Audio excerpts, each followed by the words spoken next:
साधीभोळी माणसं असतात ना, ती नेहमी फसलेली असतात. आता हा साधाभोळा स्वभाव हाच त्यांचा मोठा अडसर असतो. काय करणार? स्वभाव बदलता येत नाही. त्यांना वाईट वागता येतच नाही.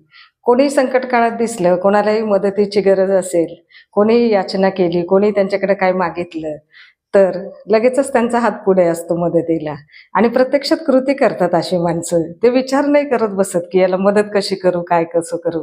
तर त्यांच्याकडे जे काही त्यावेळेला अवेलेबल असेल, त्या परिस्थितीमध्ये ते देण्याचं काम करत असतात. त्यांचा हात मोठा असतो, मन मोठं असतं, विचार मोठा असतो. त्यामुळे ते कधी असे संकुचित वृत्तीने वागत नाही.